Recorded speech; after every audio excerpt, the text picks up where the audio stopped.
अथ विंशोध्याय कामना भेद से पार्थिव लिंग के पूजन का विधान। ऋषिगण बोले, हे व्यास शिष्य सूजी, हे महाबान, आपको नमस्कार है। हे तात, आपने अच्छी प्रकार से पार्थिव वार्चन की विधि बताई। अब सकाम पूजन से मनोवांछित पदार्थ के अनुसार किसकी संख्या में पार्थिव लिंग के पूजन की विधि है? हे दीन वत्सल, इसे कृपया पूर्वक बताइए। सूजी बोले, हे ऋषियों, आप सब लोग पार्थिव पूजन की विधि का श्रवण करें, जिसका अनुष्ठान करने से मनुष्य कृतकृत्य हो जाता है। पार्थिव लिंग के पूजन को छोड़कर जो लोग अन्य देवी देवताओं के पूजन में लगे रहते हैं, उनकी वह पूजा तप तथा दान आदि व्यर्थ हो जाता है। अब मैं कामना के अनुसार पार्थिव लिंगों की संख्या बताता हूँ। हे मुनिश्रेष्ठ, अधिक संख्या में अर्चन तो निश्चय ही फलदायी होता है। प्रथम आह्वान, तब प्रतिष्ठा, तदंतर सभी लिंगों का पूजन अलग अलग करना चाहिए। लिंगों का आकार तो एक समान ही रखना चाहिए। विद्या प्राप्ति की कामना से पुरुष भक्तिपूर्वक 1000 पार्थिव शिवलिंगों का पूजन करे, इससे निश्चय ही उसे फल की प्राप्ति हो जाती है। धन चाहने वाले पुरुष को उसके आधे 500, पुत्र चाहने वाले को 1500 तथा वस्त्रों को आकांक्षा वाले को 500 शिवलिंगों का पूजन करना चाहिए।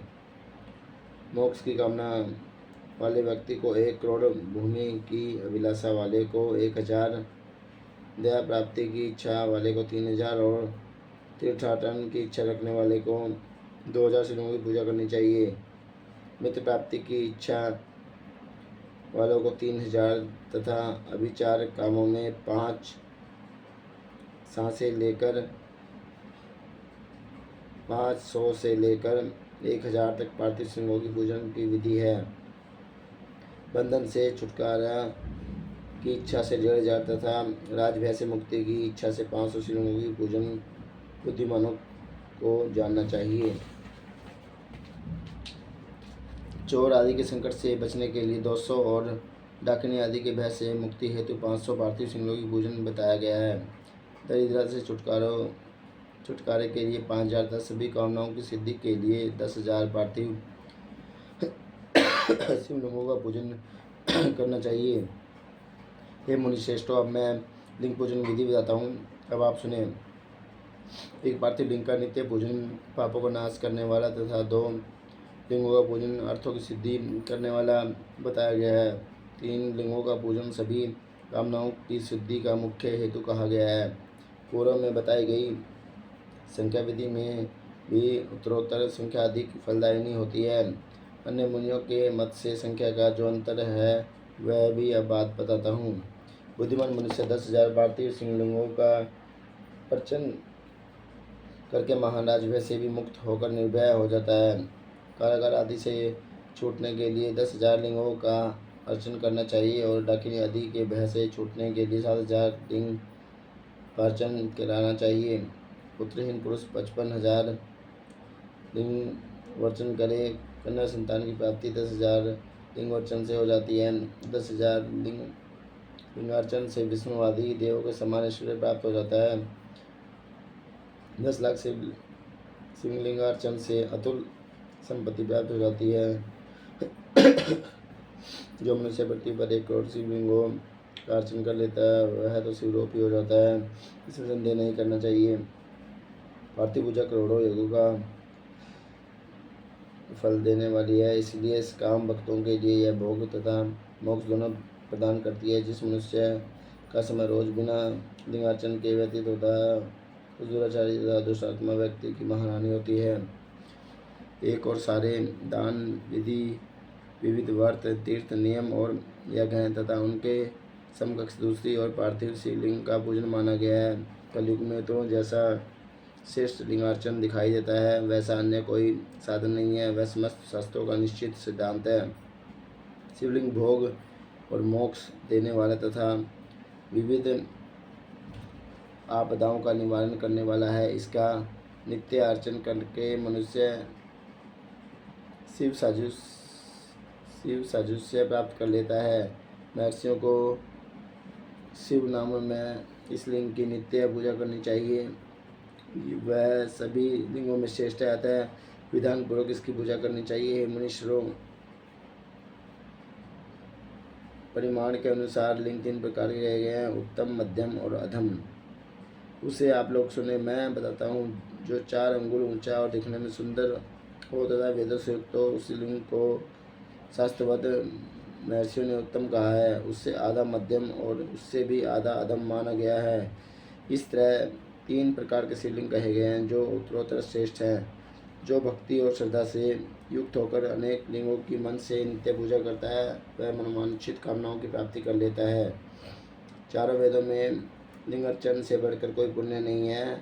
सभी शास्त्रों का भी यही निर्णय है। विद्वानों को चाहिए कि इस समस्त कर्म प्रपंच का त्याग करके परम भक्ति के साथ एकमात्र शिवलिंग का विधिवत पूजन करें। केवल शिवलिंग की पूजा हो जाने पर समग्र चराचर जगत की पूजा हो जाती है। संसार का सागर में डूबे हुए लोगों के तरने का अन्य कोई साधन भी नहीं है। अज्ञान रूपी अंधकार से अंधे हुए तथा विषय वासनाओं में आसक्त चित्त वाले लोगों के लिए इस जगत में लिंगार्चन के अतिरिक्त अन्य कोई मौका नहीं है। ब्रह्मा, विष्णु आदि देवता, मुनिगण, यक्ष, राक्षस, गंधर्व, चरण, सिद्धजन, दैत्य, दानव, शेष आदि, नाग, गरुड़ आदि पक्षी, प्रजापति, मनु, किन्नर और मानव समस्त अर्थ सिद्धि प्रदान करने वाले शिवलिंग की महान भक्ति के साथ पूजा करके अपने मन में स्थित उन समस्त अभीष्ट कामनाओं को प्राप्त कर चुके हैं। ब्राह्मण, क्षत्रिय, वैश्य, शूद्र अथवा विलोम शंकर कोई भी क्यों न हो, वह अपने अधिकार के अनुसार वैदिक अथवा तांत्रिक मंत्र से सदा आदरपूर्वक शिवलिंग की पूजा करे। ये ब्राह्मणों एवं महर्षियों अधिक कहने से क्या लाभ। शिवलिंग का पूजन करने में स्त्रियों का तथा अन्य सब लोगों का भी अधिकार है। दूसरों के लिए वैदिक पद्धति से ही शिवलिंग की पूजा श्रेष्ठ है, परंतु अन्य लोगों के लिए वैदिक मार्ग से पूजा करने की सम्मति नहीं है। वेदज्ञ द्विजों को वैदिक मार्ग से ही पूजन करना चाहिए, अन्य मार्ग से नहीं। यह भगवान शिव का कथन है। दधीची, गौतम आदि के शाप से जिनका चित्त दग्ध हो गया है, उन द्विजों की वैदिक कर्म से में श्रद्धा नहीं होती। जो मनुष्य वेद तथा स्मृतियों में कहे हुए सत्कर्मों की अवहेलना करके दूसरे कर्म को करने लगता है, उसका मनोरथ कभी सफल नहीं होता। इस प्रकार विधि पूर्वक भगवान शंकर का नैवेद्यांत पूजन करके उनकी त्रिभुवनमयी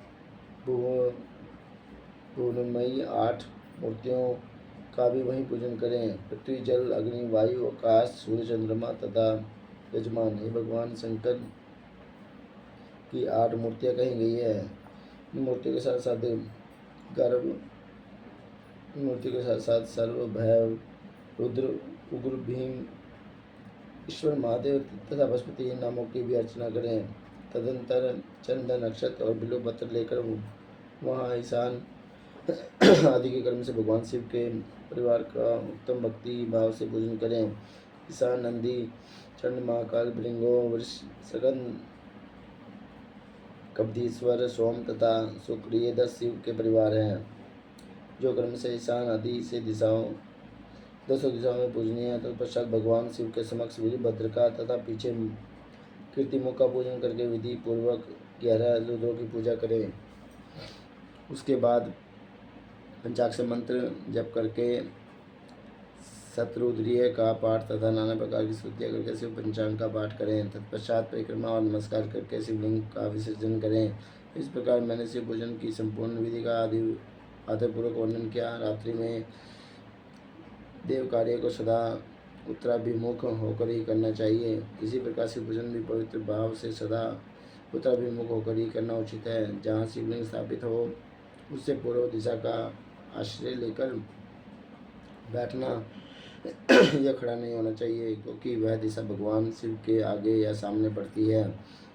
इष्ट देव का सामना रोकना ठीक नहीं है। शिवलिंग के उत्तर दिशा में भी न बैठें, क्योंकि उधर भगवान शंकर का वामांग है, जिसमें शक्ति स्वरूप देवी उमा विराजमान है। पूजक को शिवलिंग से पश्चिम दिशा में भी नहीं बैठना चाहिए, क्योंकि वह आदित्य देव का पृष्ठभाग है। अतः अभिष्ट दक्षिण दिशा ही ग्रह है, उसी का आश्रय लेना चाहिए।